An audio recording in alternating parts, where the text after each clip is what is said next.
Welcome to Whispering Loudly, the award-winning Workshop Whisperer podcast, as featured by Apple, with Rachel Evans, the #1 automotive business coach in the aftermarket, thanks to titanium sponsor Mechanic Desk and gold sponsor Podium. Whispering Loudly is the Workshop Whisperer podcast. Hi, I'm producer Mel, and we're here with Richard Phillips today from Service Programs Australia. Richard is the owner and managing director of Service Programs Australia, developers and distributors of customer experience software and services that are proven to help your car service centres win and wow more customers and keep them coming back. Service Programs Australia is a leading provider of sales, communication and customer experience software to the automotive repair industry. Thank you so much for joining the pod, Richard. Absolute pleasure. Good to speak to you. Great to have you here again, Richard. You're a great friend of the show and of the Workshop Whisperer.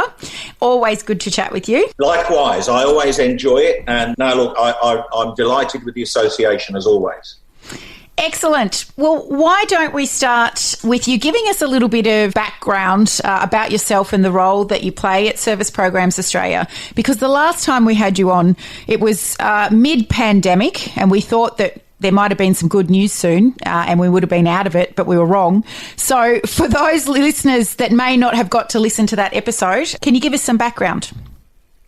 Yeah, sure. I've always been in and around cars, really, from a very early age. I was actually born in the Midlands in the UK, only 5 minutes walk from the Jaguar factory at Browns Lane in Coventry, where at the time, I'll give my age away now, but at the time they were making the iconic Jaguar E-Type at Browns Lane, which many of your listeners will know is the car that Enzo Ferrari described as the most beautiful car ever designed. So always been in and around cars, of the generation where our dads were tinkering with cars all the time. Every Saturday morning they'd be doing something to their car. So I was always in and around cars. 2022 is the 35th year for me in the automotive industry. It's gone in a flash, but 35 years, 2022.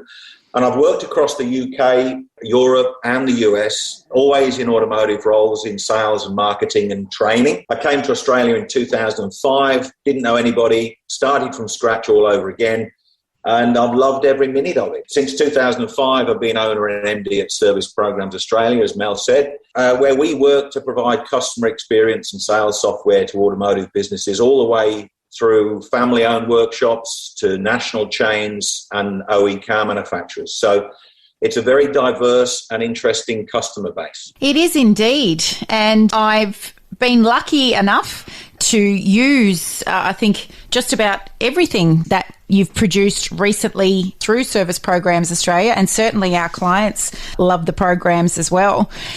The last time that we spoke on the podcast, we were talking about coming out of the pandemic stronger. Like I said, we thought that we were on the other side of it, but we were so wrong.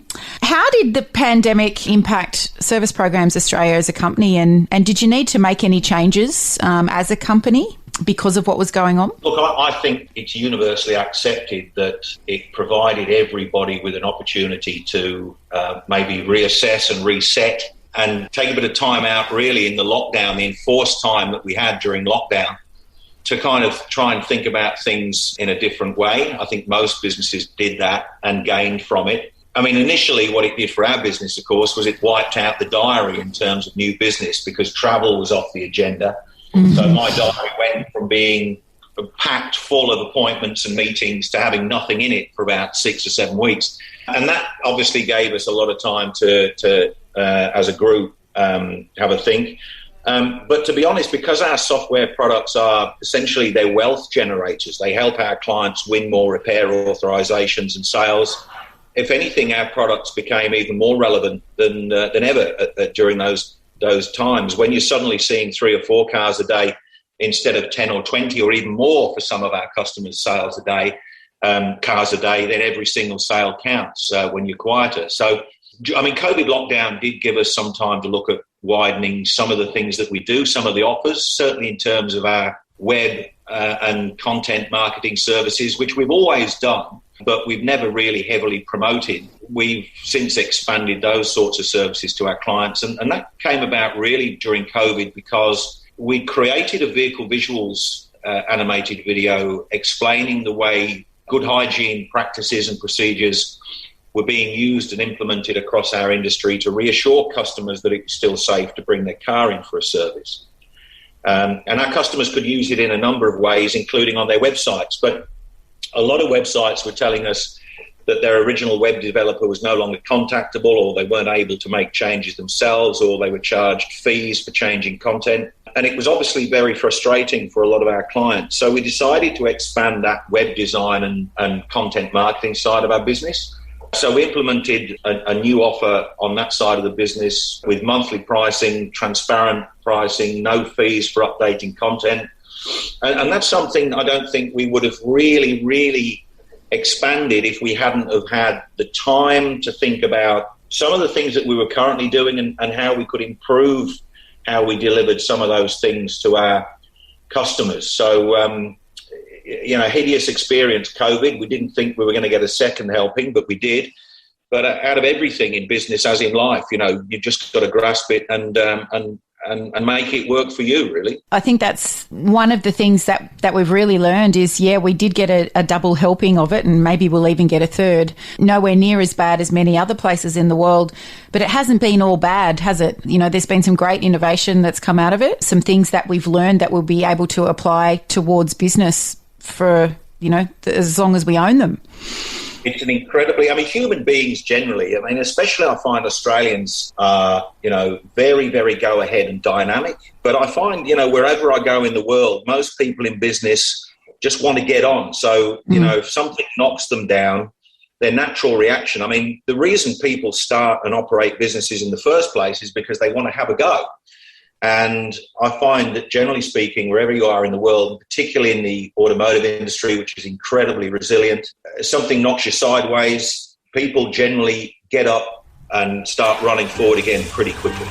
Take a smoko and review us on your Apple Podcast app or wherever you listen. Now that we are out of our lockdowns, hopefully for good, and the industry is what you would largely fully reopen. What lessons do you think that we've learned as an industry, and even for yourself and Service Programs Australia? The only constant is change, which has always been a favourite phrase of mine, but it yet again it proves that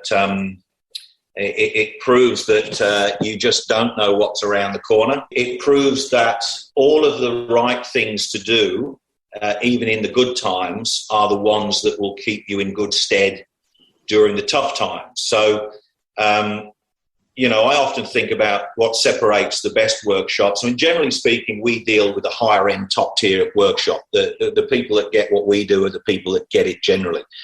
So they're the higher end, top tier businesses. But I often think about what separates the best workshops from the ones that we probably don't speak with as often, the ones that are underperforming.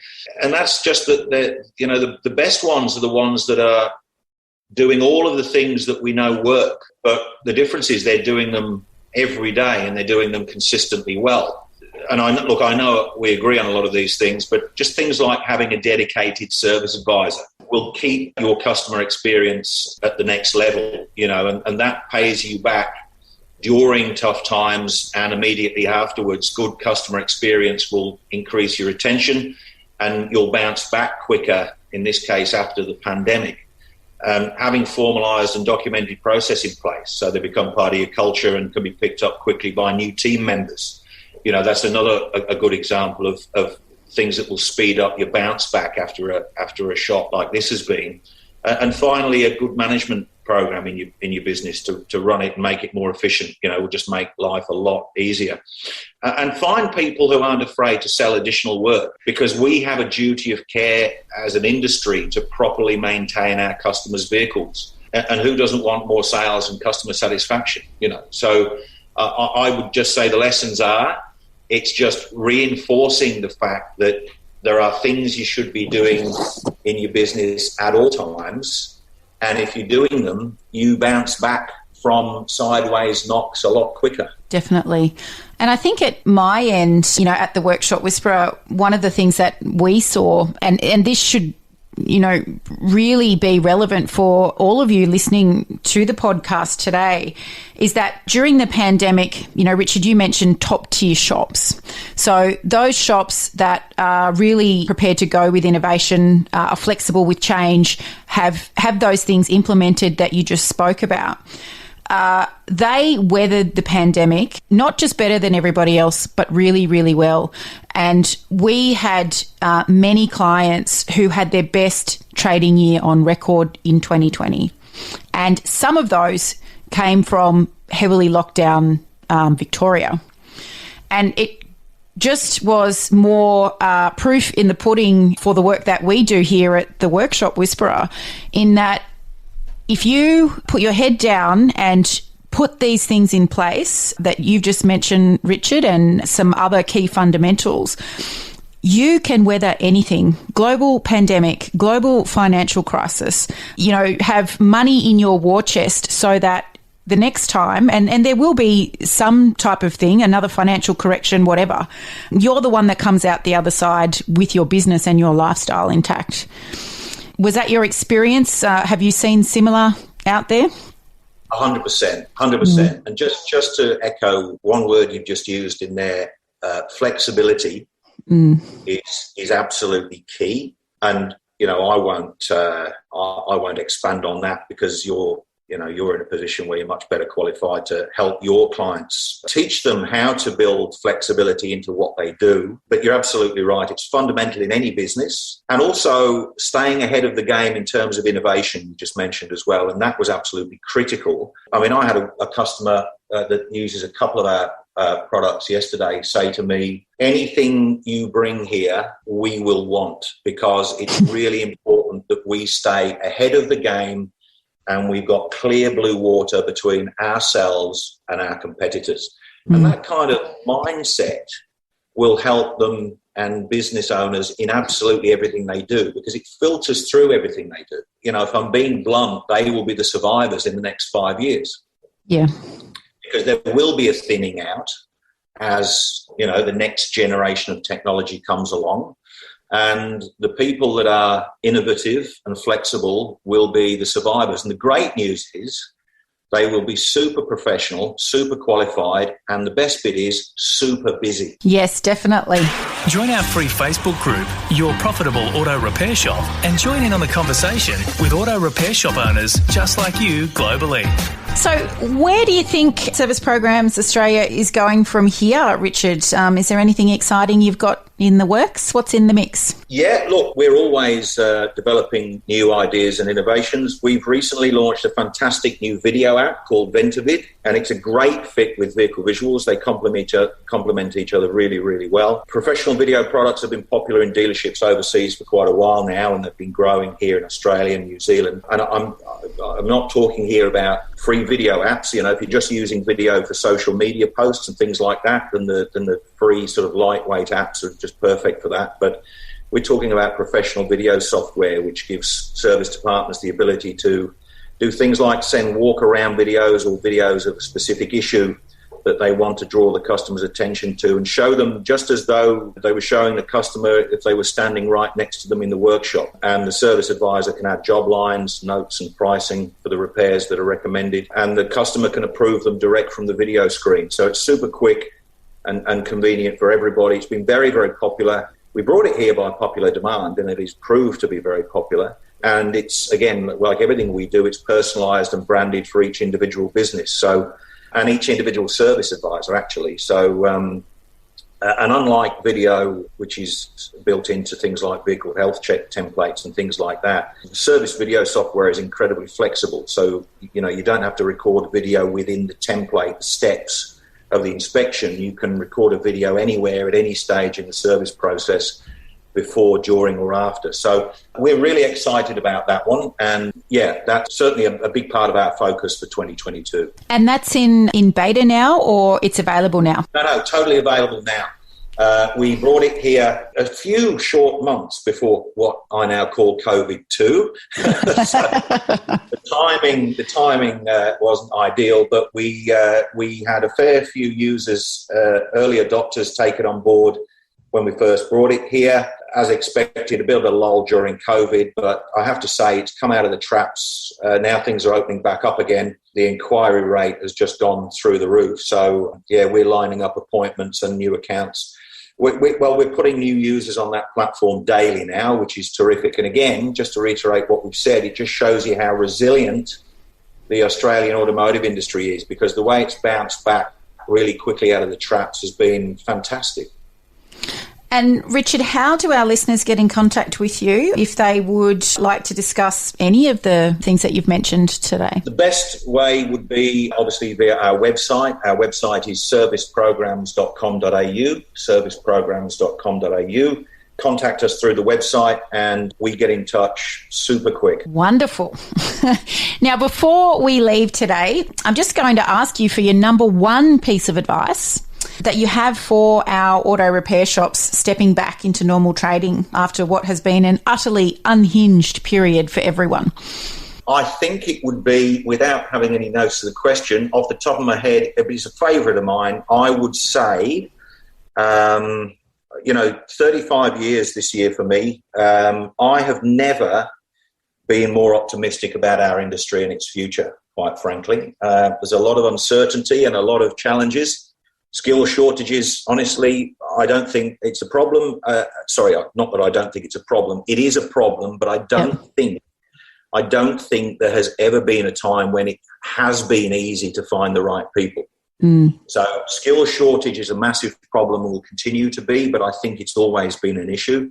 I think the opportunities are huge. New car supply, shortage of semiconductors, all those sorts of things, that will continue to increase the age of the car park here for quite some time. That's excellent for the aftermarket. There will be some challenges with parts supply and pricing as a result of logistical dramas that the world is facing right now. But, there's a huge backlog of overdue service and repair work. Average age of vehicles is rising again. And the public, at least in the short to medium term, will stay well away from public transport and use their cars more. So, if there's anybody listening to this thinking, it might be time for me to think about an exit strategy because it's, feeling a little bit weathered by it all, I've never been more positive about the future for this industry, and I don't think anybody should feel any different. Yeah, I would agree with the optimism. I think the way that we've launched out of these latest range of lockdowns has been amazing. And I think for many of our repair shop owners, this really can be their breakthrough year if they were yet to have one. And we've got a lot to look forward to, regardless of whether international borders are open or not, and whether state borders stay closed. People are really focused on shopping local at the moment and helping people get back on track and up off the deck. So I definitely share your optimism. I think we're in for a bumper year. Richard, thank you so much for taking the time out to be with us on Whispering Loudly again today. It is always wonderful to chat. Love hearing about what you've got in the works and how your customers are using your software to their best advantage. Thanks for listening to Whispering Loudly, the award-winning Workshop Whisperer podcast, as featured by Apple with Rachel Evans, the #1 automotive business coach in the aftermarket. Thanks to Titanium sponsor Mechanic Desk and gold sponsor Podium.